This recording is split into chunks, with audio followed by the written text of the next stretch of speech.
lover. Ang call me Miss B or Ma'am Denise na lang for short. Okay, so ang topic na aaralin natin for today ay kahulugan ng economics sa pang-araw-araw na mamumuhay. Diba pinag-prepare ko kayo ng 1/4 sheet yellow paper kanina? Kaya dito nyo siya gagamitin. Okay, so this is a pre-assessment para lang ma-check kung ano yung alamin nyo. Dito sa subject na, dito sa topic na ituturo ko sa inyo today. Okay? So, you can start now. Write your name on the upper part of your paper. Okay na lang lahat. Malinaw ba? Okay, so sabi number 1 ng salitang economics ay galing sa salitang ekonomiya. Isang salita na ibig sabihin ay tapos na ba? Okay.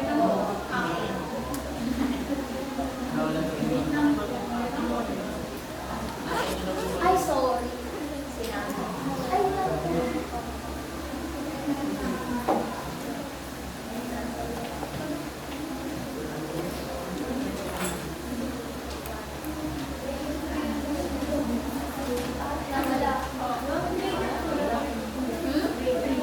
Sir, graded? Yes.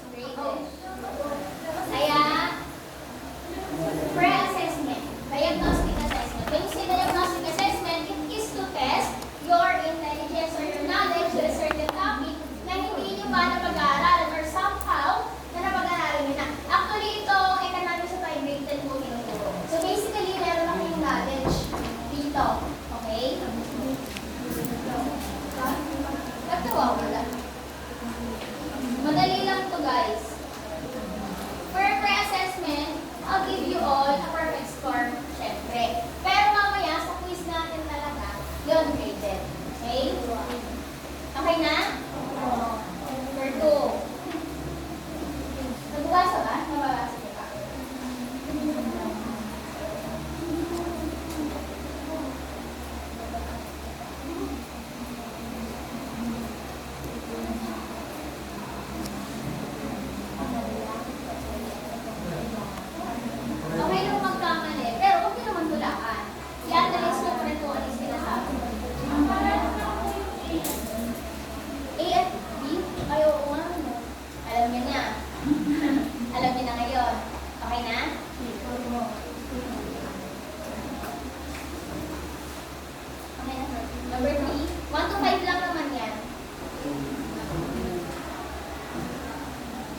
Okay? Imagine, nasa loob ng isang bahay, kakagising mo lang, ano ang una mong gagawin sa apat na senaryo yan? Anong una at huli mong gagawin? Mag-isa ka lang. Ay, sorry po. Ano una mong gagawin?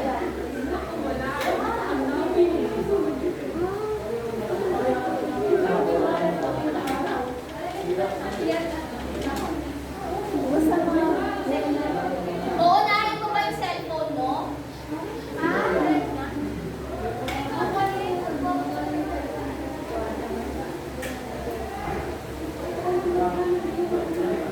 Yung mark nyo lang siya, depende sa inyo. Wala naman ang tama at mali sa depende sa inyo kung paano nyo siya magsusunod-sunod. Ano lang.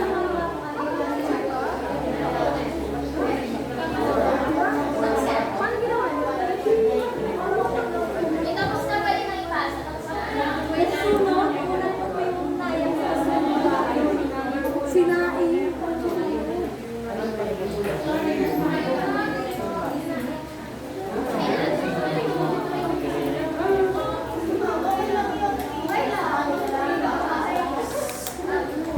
Work on your own.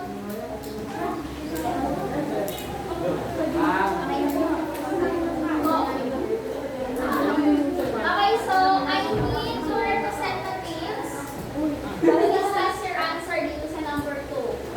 Bakit sa tingin mo yun ang una mong gagawin at bakit sa tingin mo yun ang huli mong gagawin? Volunteer na lang.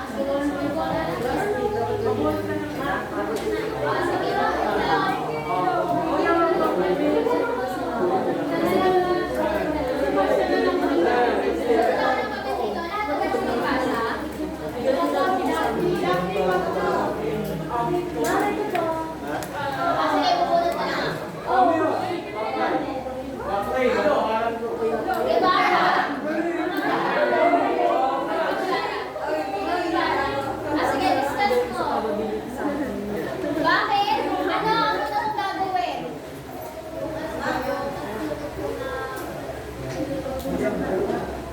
Yung na sunod-sunod na namin. Pangalawa, umiyak ko na. Okay.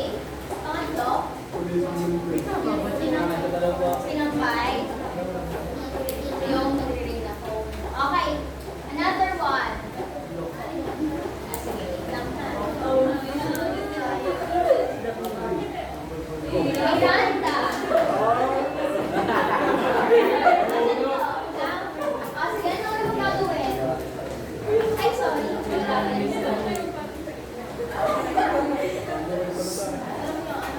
Bakit yung sila nagsasalita in front? At paano unahin mo, Ben? Pinasusunod na sinain. Ano sila mong gagawin?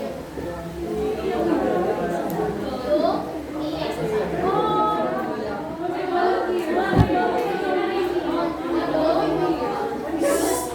Nakinig sa sinasabi ng classmate. Ano? Sinampay at saka yung cellphone. Thank you sa mga sumagot. Ilan na? Okay, questions. Sa inyong tingin, kaya niyo bang gawin ang mga sumusunod ng sabay-sabay? Volunteer. Hindi. Sige. Go. Nakita ko kami. Bakit? Nakakatanong tayo. Ano? Lalo na yung bata pag umiiyak. Ihagis ko na lang pag ano. Okay, number 2. Ano ang naging batayan niyo sa inyong pagpili na niyong uunahin? Ikaw, I want to hear your voice. Ano ang naging batayan mo? Kung ano yung uunahin mo yung pangpili? Yung mas pinaka-importante ko, yung mas pinaka-importante.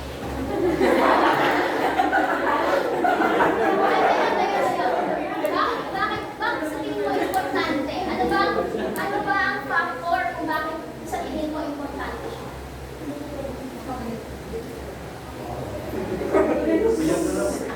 Ano ba ang unang gagawin? Sige, gusto ko kayo paano ka nang gagawin? Yung nasusunod na sila. Bakit sa tingin mo dapat siyang unahin? Baka magpas ng sunog, mas malaki pa. Ayun, yun ang dahilan kung bakit siya importante. Okay, thank you. Okay, next. Now, can somebody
Salamat. Ayan.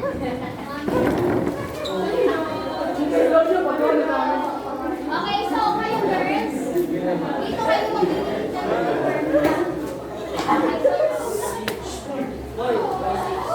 ng makinig muna. Okay. So, itong activity nyo ay gagawin nyo siya for 5 minutes lang. Okay?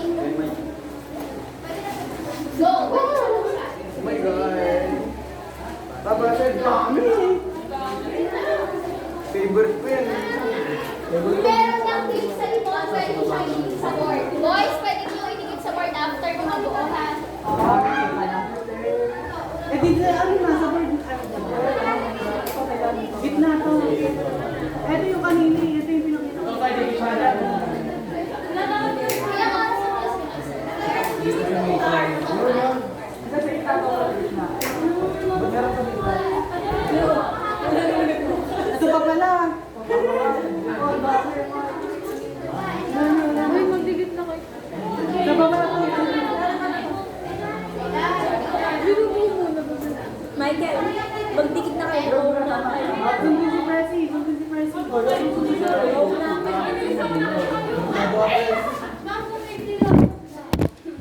Mamaya, lahat eh.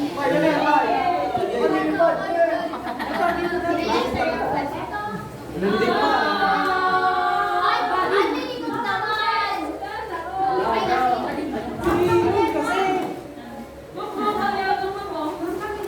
Okay na.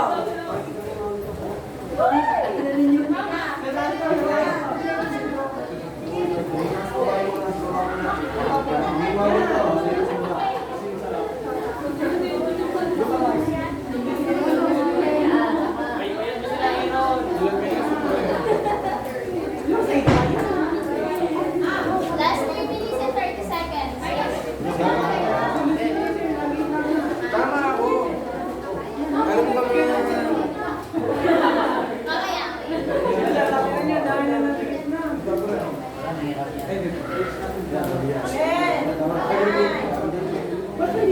Nakaka-pressure sila kung babagay sa sapatos.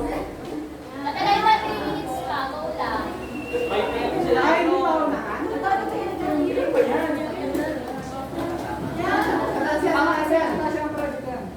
Tama. Nagmumurahan mo, mga walang modo. Huwag na kayo magkasira ng friendship nyo dahil lang dyan, ha? Baka matuloy ng pagkasira nyo pa kayo niya. Ikaw, mix.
good. Yes. Loads. Electricity. And the most important thing is money. Very good. Okay. So sabi, ang economics ay nagmula sa salitang Griego na oikonomia na nagmula naman sa dalawang salita na oikos na nangangahulugang bahay at nomos na nangangahulugang pamamahala. Okay? So pag pinagsama ang oikos at nomos, ito ay economics. Ngayon, pag pinagsama naman ang bahay at pamamahala, ano yung sama yun? Pamamahala ng bahay. Pamamahala ng bahay. Okay?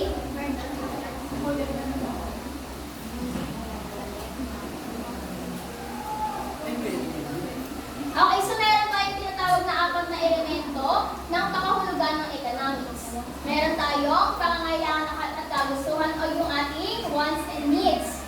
Meron ding yaman, yamang tubig, yamang lupa, yamang kalikasan, paggamit pa pamamahagi, produksyon, pagkonsumo at distribution, and pagtugon sa pangangailangan at kagustuhan. Economics bilang agham, nakikibasa nga ako, mamiit. Economics bilang tema. Ang economics ay gumagamit ang biyak ng habang upang matugunan ang mga suliraning pang-ekonomiya. Mabilahan at maayos ang mga prinsipyo, bahas, modelo at teorya gamit ang matematika at siyentipikong pamamaraan.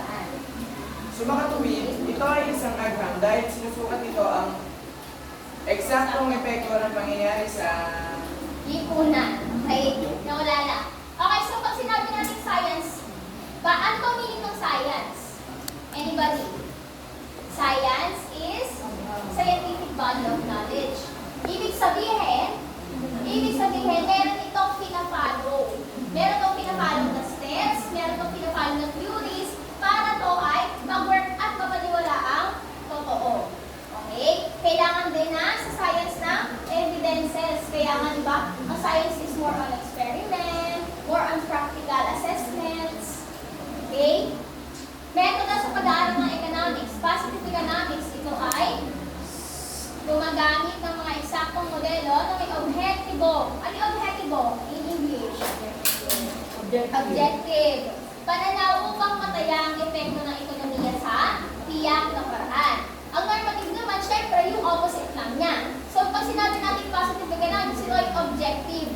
So, tumutukoy siya sa exact talaga na paraan or tiyak talaga ng paraan. Pag sinabi naman natin normative, ito ay subjective. Kung saan ito ay bumabase sa reaksyon, opinion ng mga tao sa lipunan. Pwede ito ay haka-haka lamang o pagbabaka sakali.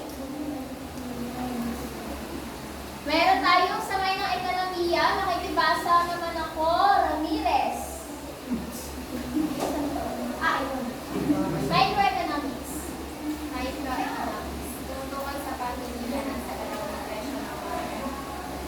Demand. Handa at kayang bigyan ng supply. Handa at kayang bigyan. Okay na ba yun? Okay, tatandaan natin pag sinabi natin demand, handa at kayang bilhin ng customer. Pag sinabing supply, handa at kayang ipagbili. Okay? Tandaan maigi ha. Tandaan. Pag sinabi naman natin macroeconomics, makikibasa ako, Miranda. Ay, ikaw ba yun? Okay, sige. Go, macroeconomics.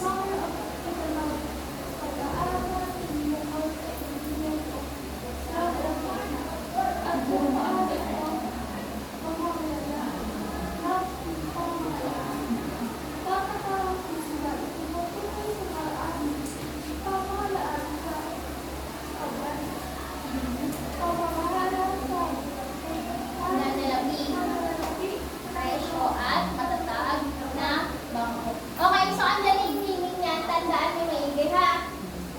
Pag sinabing patakarang pisikal, ito ay tumutukoy sa paraan ng pamahalaan sa panggastos ng pondo.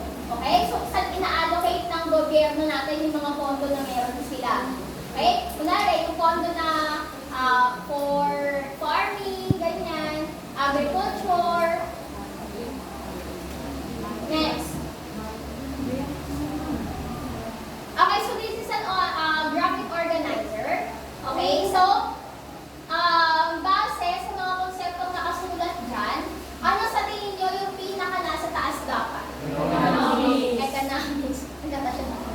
Economics. Okay? Dito sa ano, upper left, dito, sa part na to. Pwede microeconomics. Okay? Dito naman sa kabila. Macro. Okay? Sa kabila, sa may baba naman ng microeconomics, ano nasa baba niya? Demand and supply. Gagaling ah. Perfect na yung quiz number. Sa macro naman, syempre yung natitira. At saka, panaharang pananalapi. Tandaan ha, tandaan ang mga konsepto at tandaan ang ibig sabihin nito. Okay, may tanong pa ba regarding sa economics, micro, macro? May tanong? May tanong ba? Naintindihan? Naintindihan ba? Naintindihan po? Naintindihan. Okay, trade-off. Isa itong pagpili o pagsasakripisyo ng isang bagay kapalit ang ibang bagay. For example, okay? For example, bibigyan ka ng senaryo. Okay, kunwari sa araw, pagising mo, inalo ka ng nanay mo na magbakasyon. Tapos, meron kang isa. Ayun yung dalawang pinag-trade mo. Ayun yung dalawang pinagpipilian mo.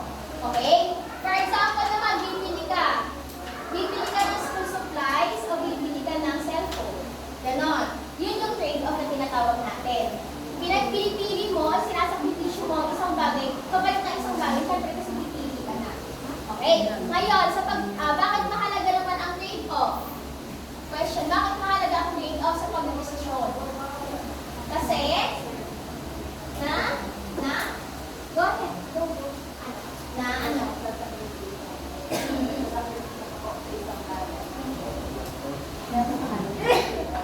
Okay. So, sabi niya, mahalaga daw ang trade-off kasi nagsasakripisyo ka sa isang bagay. Okay, so bilang estudyante, mahalaga ang trade-off kasi nagiging matalino ka.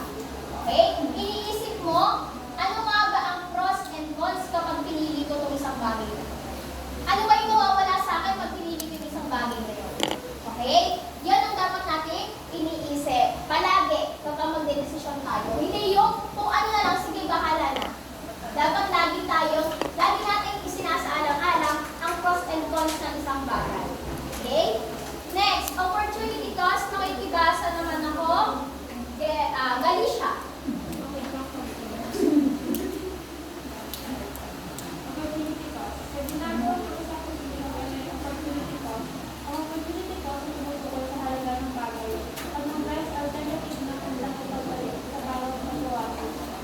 Okay, sige. Makikipaliwanag naman ako nito. Aquino Romilio. Makikipaliwanag naman ako ng binanggit ni Galicia. Ano daw ang opportunity cost? Yung cost po ng bagay na parang alternative po dun sa bagay na pinagpilian niyo. Yun po. Okay, sige. Pwede naman. Okay, pag sinabi natin opportunity cost, di ba kanina meron tayong pinag-trade off? Kunwari, magbabakasyon ka o mag-aaral lang sa may exam ka. Kunwari, ang pinili mo mag-aral. Anong opportunity cost o anong benefit ang nakuha mo dun sa mag-aaral? Pwede na makapasa ka or maging top scorer ka sa exam. Yun yung tinatawag natin na opportunity cost. Okay? Ano yung benefit or incentive na nakuha ninyo sa pagpili ng isang bagay na yun? Okay? Yun ang opportunity cost. Now, rational people think at the margin. What does it mean? Sige, tignan natin. Ebe. Ito pala yun. Go, Be. Rational people think at the margin. Wala kang idea. Okay, sige, sino may idea? Bibigyan ko ng prize. Price. Prize.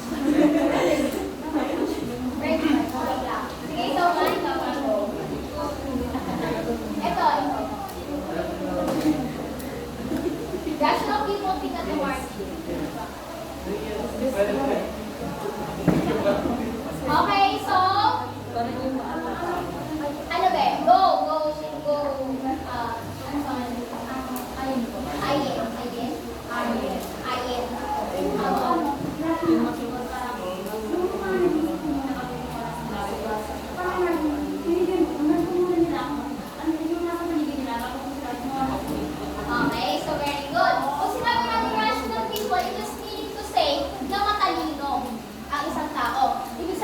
iniisip niya ano yung objective niya at ano yung magiging importansya ng ginagawa niya. Sabi dito, ang ibig sabihin nito ay sinusuri ng isang individual ang karagdagang halaga, maging ito man ay gastos o pakinabang na makukuha nila mula sa lawang posisyon.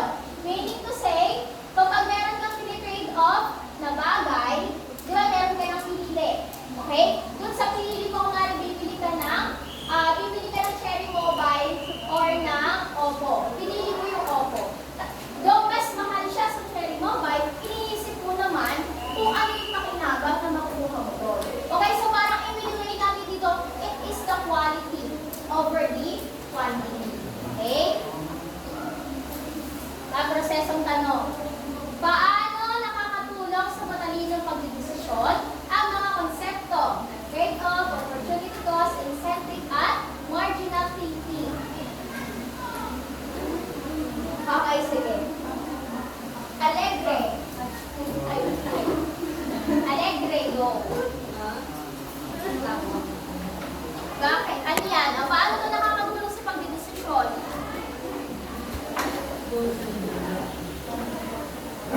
Yes, yes. Ano ko ma'am, siguro kasi kapag lagi ko natin yung ginagawa, mas na-practice ko natin yung mind natin o naging mo. Pag lagi ko natin yung ginagawa, nagsasanin tayo. Tapos, parang sa ganun po ito, mas makapadali ko yung gawa ng decision sa atin. Tapos, sa ganun paraan, para magiging maganda yung ginagawa ng mga ginagawa. Okay, thank you. Galing. Ano yun? Nakita nyo? Pinakabutong.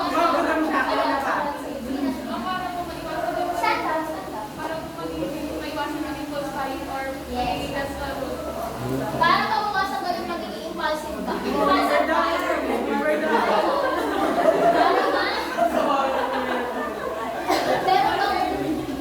Meron bang ng polvo? May nagpolvo sa inyo? Okay. So, importante ang trade-off kasi, importante ang opportunity. Ang pinaka-importante sa mga to ay yung opportunity cost. Kasi, iniisip mo kung ano ba yung benefit na makukuha mo dun sa isang bagay na isa-sacrifice mo para makuha yung isang bagay. Okay?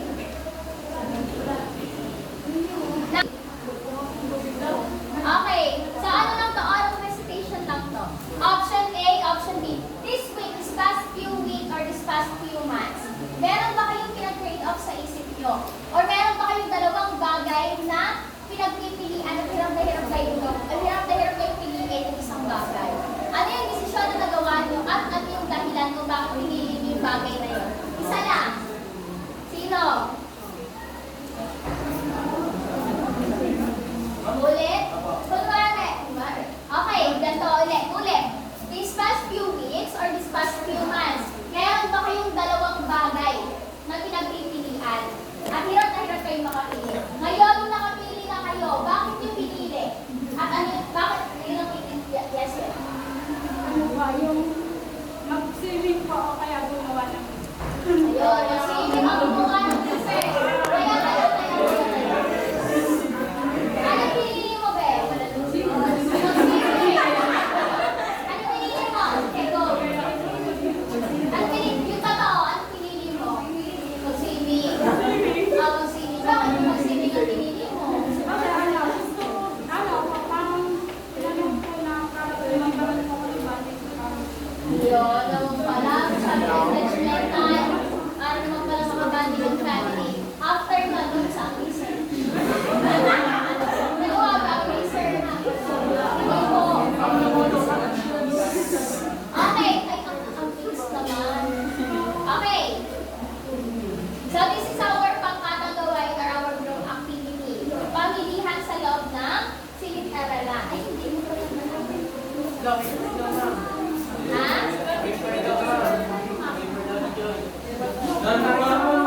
Ano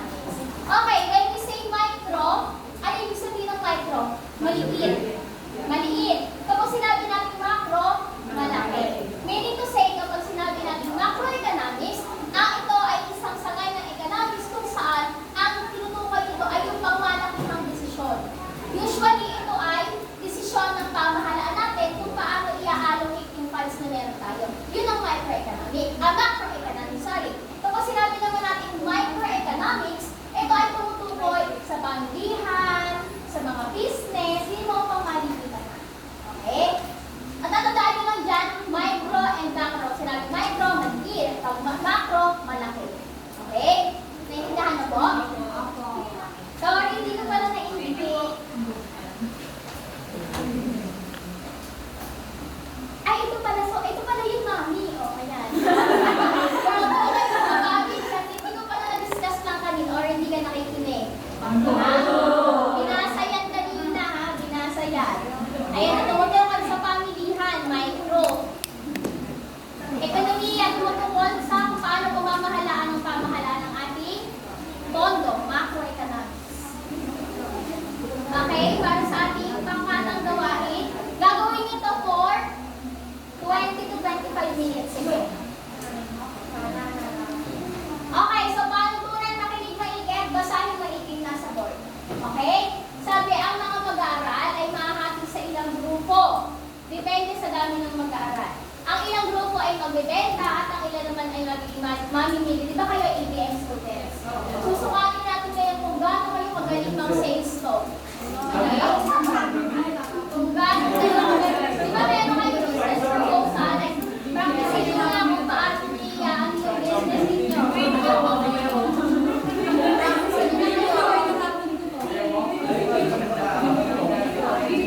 Okay, sabi.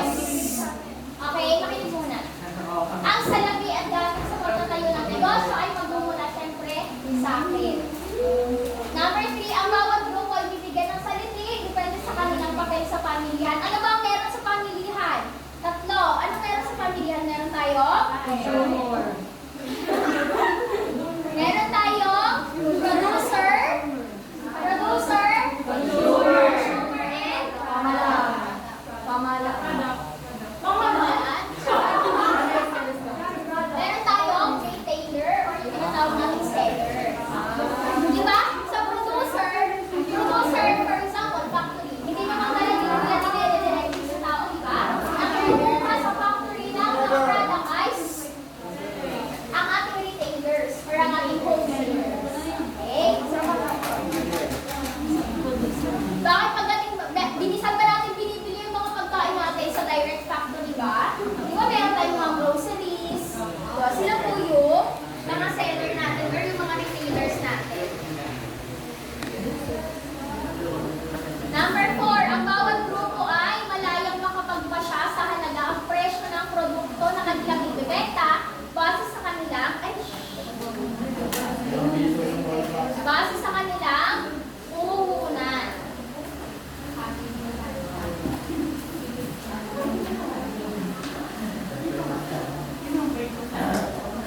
Number 5, ang mga mamimili at nagbibenta ay malaya din syempre na makipagdadakalan ng kanilang produkto o hilaw na materyales sa ibang grupo o sa ibang mamimili. Pagkatapos ng oras na itinakda, magkakaroon tayo ng sagitang sharing kung ano yung reflection nyo, ano yung natutunan ninyo, ano yung naranasan ninyo while doing the activity.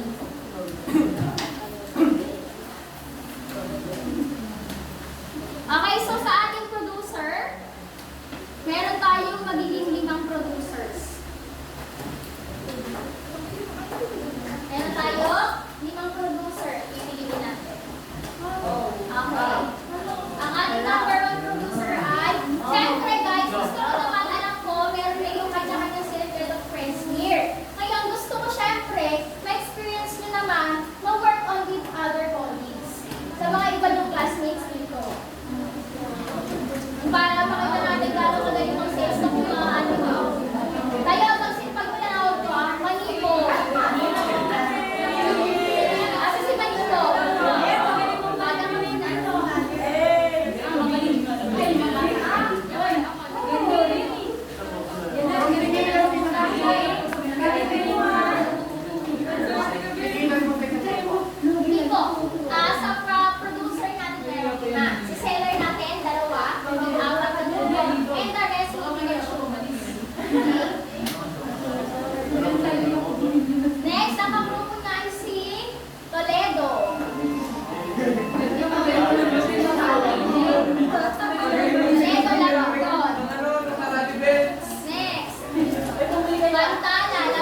Aquino.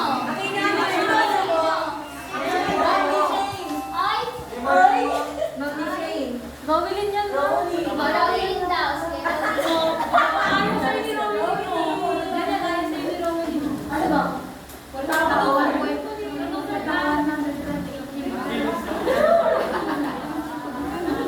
Banasihan.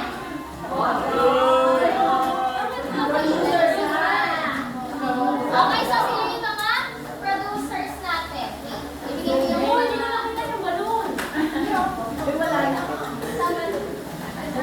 Okay, so habang nag-ano tayo, ito yung mga product na pinakain na sa i-ano dito.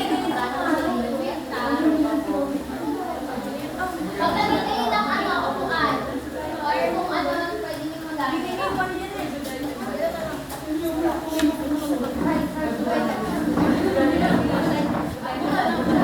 Get one and pass. Ito yung ano yung pera nyo. Get one and pass. Oo, kasi parang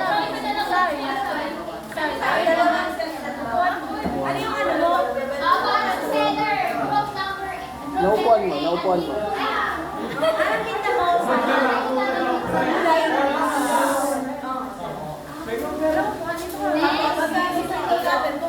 Lopez. Sabi na kayo, hindi mo na si Lopez. Anong tinda mo? Tanong na una. Kapag nasagot mo niya, manok.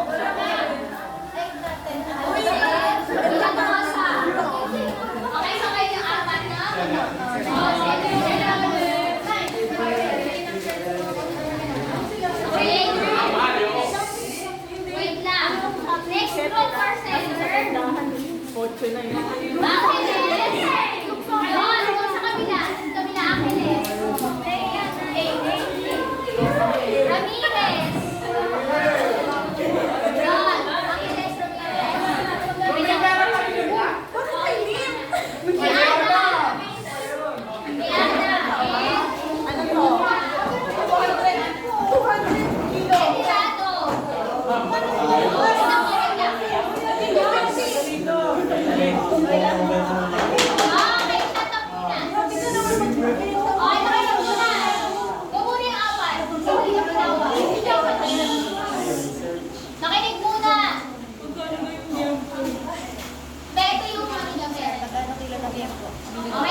Isa-isa kayong lalapitan, okay? Isa-isa kayong mag-offer para hindi tayo magulo. Okay? Pag ayaw, next. Okay? Huwag sabay-sabay para hindi, hayaan niyo sila yung pamilya kasi kayo yung producer. Overpricing ba yun? Oo nga. Ano rin yan?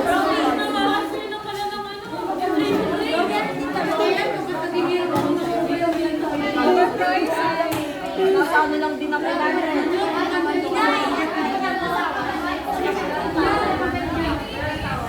Kaya kasi itong grupo niya. Kano to? wala pinili ng kulay. Gusto niya makinig sa kulay. May kamote dyan. Wala lugi ako. May banit na. Okay. Anong gulay? Ano, vegetable? Parang ang mga hindi namimili sa palengke itong mga to. Oo nga, ma'am. Producer ako, hindi ako Manok! bele, ha? Amili manok. Magkano yung manok? 500. 500 din, manok. 500. Mura-mura na yan, ha? Ano na lang yung mga akin? O, diba? O, madami dito. Tapos minus 3,000. Hindi, may sili ako dito eh. Ito ang business natin, mga business.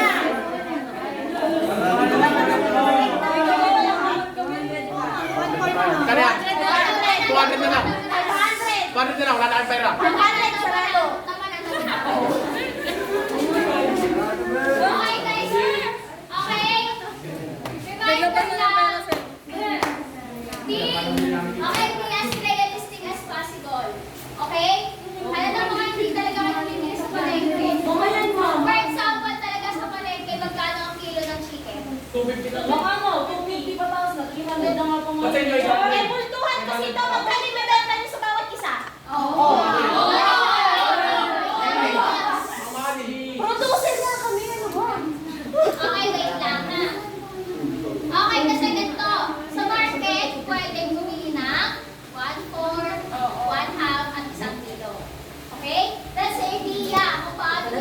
Yung 200 pesos na lang.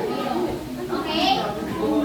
Sellers, be mindful naman, 200 pesos lang ang pera ng mga consumers nito. Okay? Dapat, di ba, sa demand and supply, sinasaalang-alang natin ang demand at supply. Okay? So, kapag madami ang demand, babawasan nyo ang presyo para makasabay kayo sa market. Kasi marami ang demand. Okay? Mabilis na activity na lang. Magbentahan nyo rin mga classmates nila. 5 minutes. Go!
Okay, sige, ganito. I want to hear a reflection from the producer. Ano kinain niyo? Go. Sala, from the producer. Ano? Dito sa gitna. Sino? Sino sa producer? Sa gitna nyo. Sala. Okay, sige. Makinig. Makinig sa inyo na yung producer. Okay. Ano po, dun po, kasi po, kami po yung producer, tapos o yung nabili po sa amin reseller. Tapos po, yung reseller, nagdaano pa po sila, babawas pa po ng presyo. Kaya as a producer po, bulto-bulto na po yung binibenta namin. Ang suggestion lang po namin sa reseller, pwede po nila yung ibenta ng uti-uti. Tapos, mas mahal pa po. Kami po, masyado po kami malulugi kung bababaan pa po namin yung presyo namin para sa kanila. Ang tanong, binaba niyo ba? Hindi po. Okay, very good. Very good.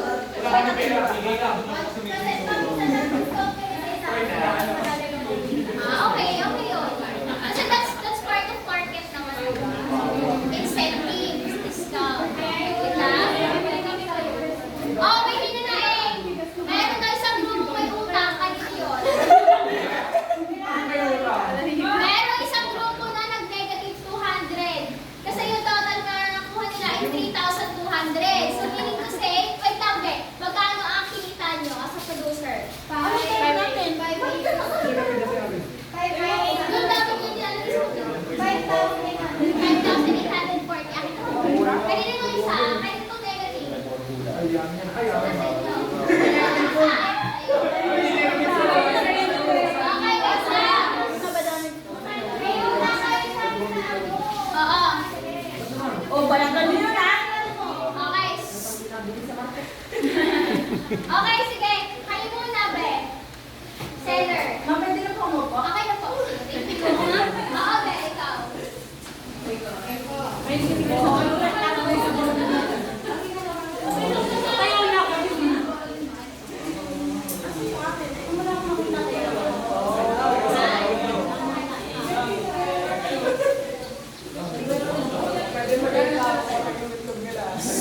Okay, manahimik muna. Go. Go ahead. Makinig. Reflection. What's your reflection in doing your activity? Sabihin mo, nakonsensya ka. Okay. Pwede bang kontrahin sa amin kanina? Pwede ma'am? Sige po, kontra din po. Yung sabi niyo po kanina, Na? Okay, sige, go lang. ma'am, di ba nagre-reklamo sana binababaan? Okay. Hindi naman po siguro masama kung makikipag-cooperate po kami kung medyo babaan lang yung presyo kahit akala. Kasi mahirap naman po magbenta kung ang laki yung bibigay nila sa amin tapos tutubuan pa namin ng malaki. Hindi kami po yung mahihirapan. Okay. So,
Sino ang nakabuo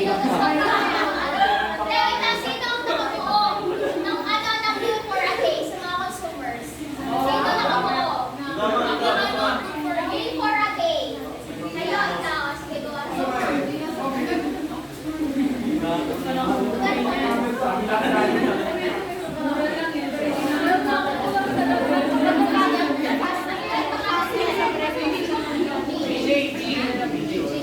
BJ. Okay, for sure. Sabi ni BJ, ito yung kay BJ, ito yung kay BJ. Nakabili siya ng meat, 50 pesos. Fish, 50 pesos. Rice, 45 pesos. And egg niya, 30 pesos. Ilan kayo sa pamilya, be? Dalawa po.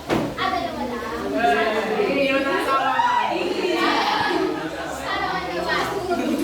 Okay, ayan. So, dalawa lang daw sila sa pamilya. Gusto ko yung maraming pamilya. Gusto ko yung marami sa pamilya.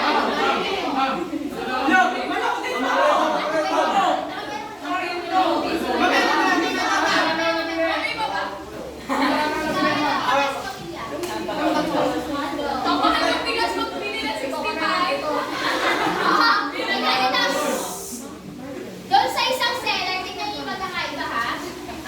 Yung producer binenta ng 1,200 ang isang kaban.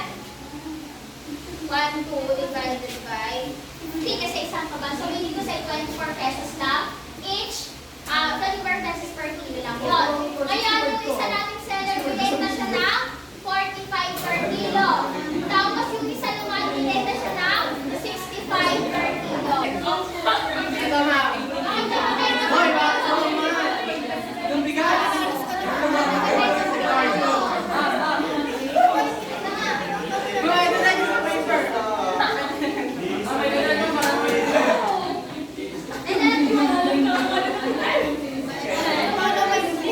Okay? Listen.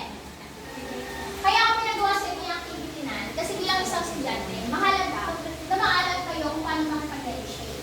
Maalam kayo kung paano bumili sa market. And gusto ko rin i-experience sa inyo what does it feel to be a producer and to be a seller or a retailer. Okay? So para hindi tayo, para consider din natin yung feelings ng ibang tao. For example, pag mga nagtitinda, i-consider din naman natin sila kung bakit ganun yung presyo. Kung binibigay nila sa atin, hindi, ang mahal naman yan, sobrang mahal naman yan. I-consider din natin, magkano ba nila nabili sa producer? Kung bakit ganun kamahal nila binibenta sa consumers. Okay?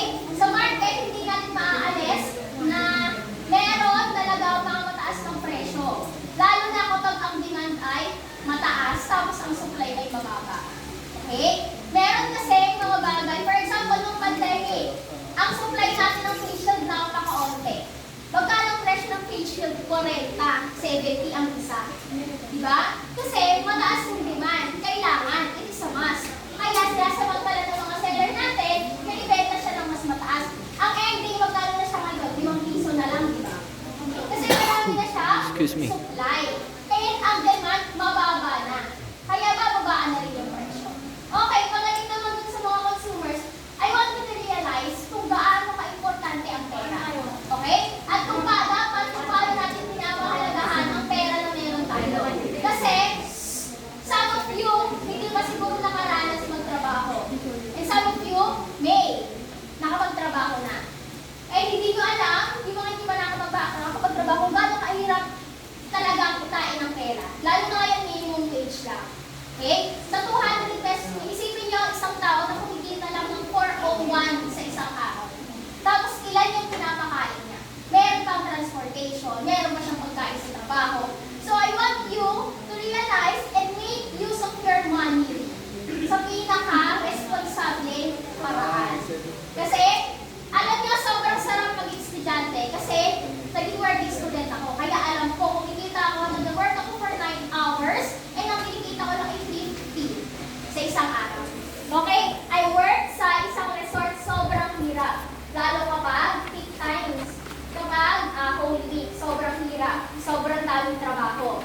Okay? So, gusto ko ma-realize ninyo na ito, sobrang sarap mag-aral. Kaya huwag nyo sayangin yung opportunity nyo na mag-aral ngayon. Kasi sobrang sarap na pinapabaon ka lang ng magulang mo.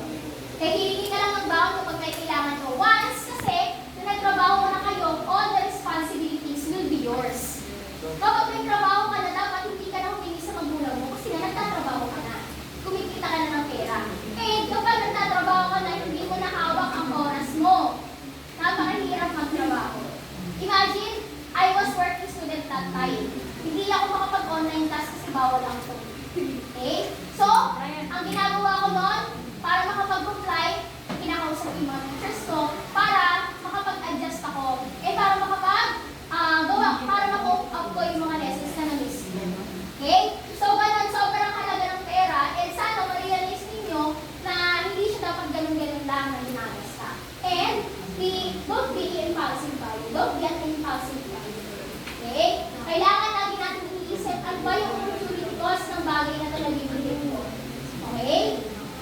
And, does it worth it? The money that I'll be paying for it. Okay? Yung 300 ba? Para sa anak? Okay ba siya? Yung gin? Yung naghanap ng gin kanila. 200 pesos ipambibili. Ay, ito talaga yung, this is a sad reality. And marami akong kilalang ganito. Imagine, kumikita siya ng 500 pesos sa isang araw. Pero pinabibili niya ng half of it para sa anak.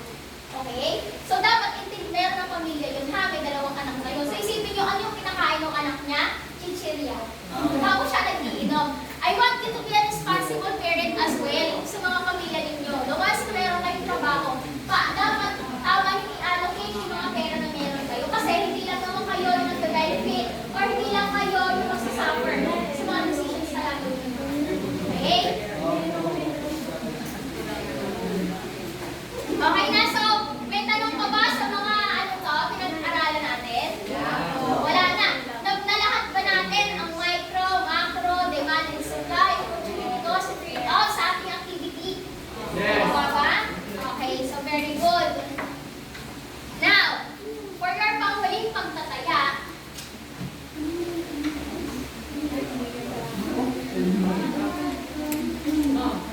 po, Ano ako yung isa? Yung nasa... kayo, micro. Hindi ko yung magkakaroon. Yung pananalapi. Patakalan ko. Ay, hindi siya patakalan. Pamamahala ng pananalapi. Sayang.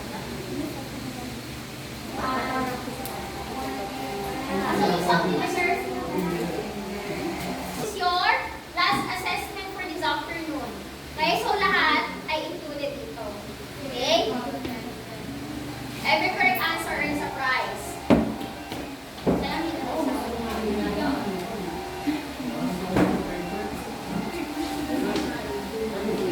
First, Herradura. Tayo si Herradura.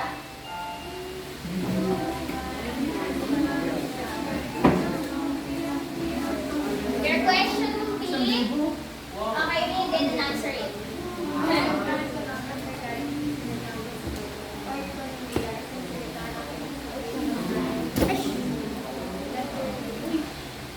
Anong letter? Letter A. Ang sagot niya daw ay letter A. Pamamahala ng tahanan. Tama o mali? Tama. Sino nagsabing mali? Sino nagsabing mali? Sige, go lang. Sino nagsabing mali? Ikaw? Tama. Pakilumagala ka lang daw ang sagot niya.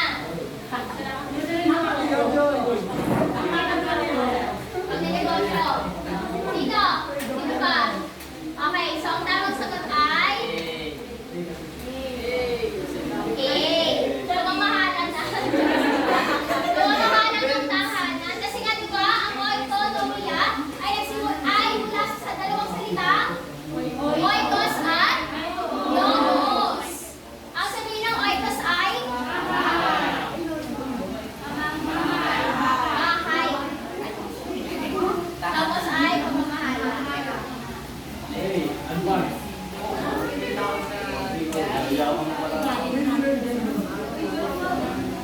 Okay, number 2 ay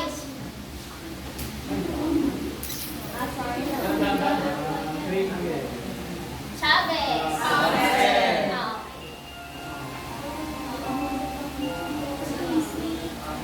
Galicia.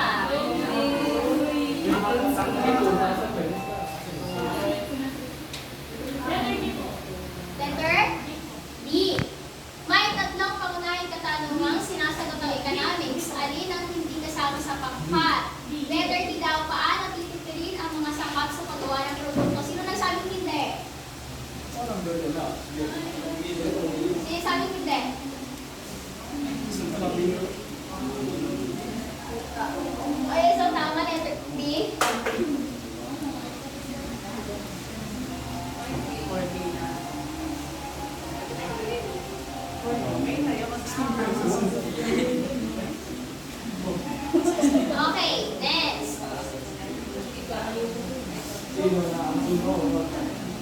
Obligado.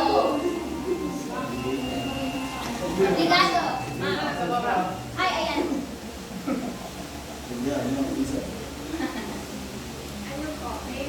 Letter A daw. Sinasabing hindi. Okay, so correct answer is letter A. Opportunity cost ng decision. Dapat lagi nyo yung tatandaan ha. Hindi lang pagdating sa economics. Lagi sa pag gagawa nyo ng decision. Ako mamaya. Okay. Ay, sorry. Ikaw gusto mo ba? Go ahead. Sige, ikaw. Gusto ko kayo yung video boses mo. Go. Ano ang pinakamahalagang layunin ng economics bilang isang agang panlipunan? Gawin ko lang, friend. Hindi mo kaya. Walang friend sino? Sige. Ano ang Sino? Ano sagot? Kaya po, ma'am.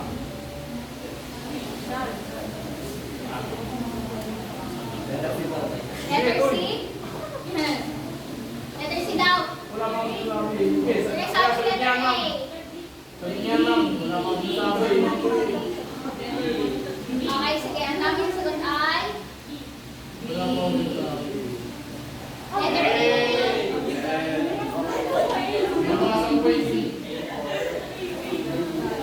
Ay, hindi. Mali yan. No, mali yan. No. Letter D. Letter D ang tamang sagot.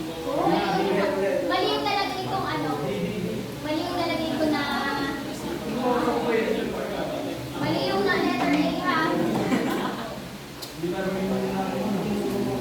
Ayan, ang point ko sa ina ng hulugang. Go, sige, go. Letter? Letter D daw. Ay, sorry naman. Letter B, bahay. Okay, very good. Ano ba alam mo eh? Merkado, ay, merkado. Ay, ikaw si Galicia. Okay. Hindi yung merkado. Saan yung galing? Ang gawas naman. Ay, yung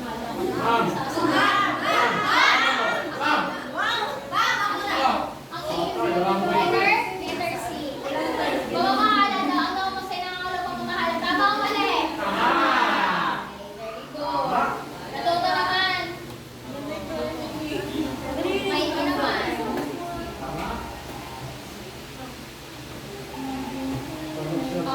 Produksyon, pagkonsumo. Anong sunod? Di pa kita narinig magsalita. Go. Pamimili. Ay, ikaw. C, distribution. Sino nasabing hindi? Sinasabing A, kalakalan. Okay, so tamang sagot ay letter C, distribution. Ay, mali yung ano. Di ba wala na A? Okay, next question. Ikaw. Saan daw?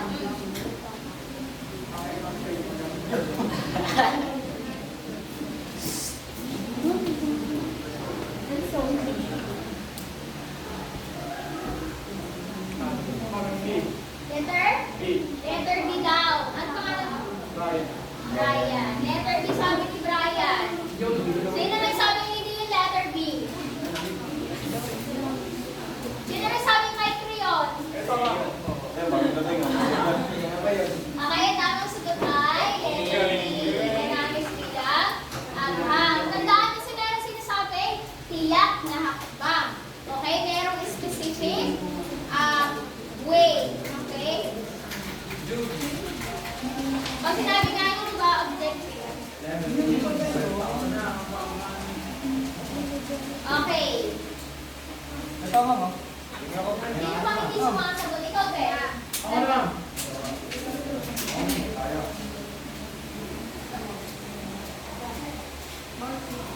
Letter C daw, positive economics. Sino nagsabing hindi? Tama.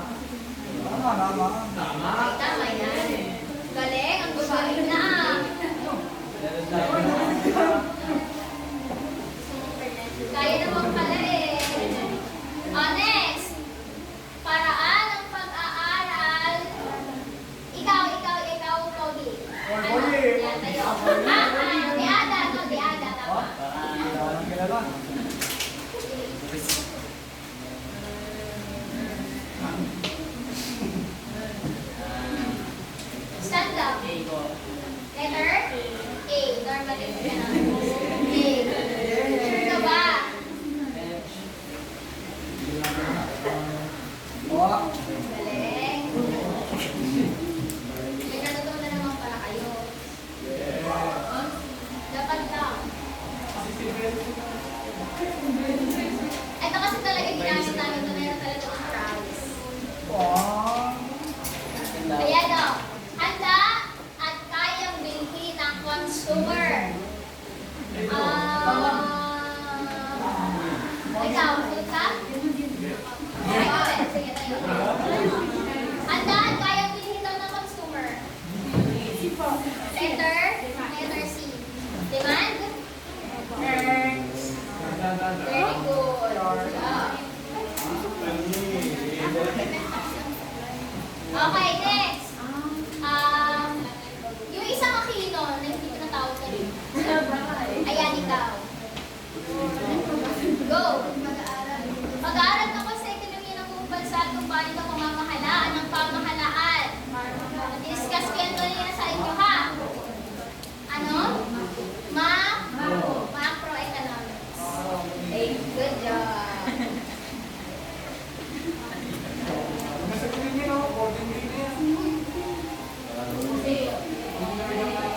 Oh, handa at kaya ipagbili?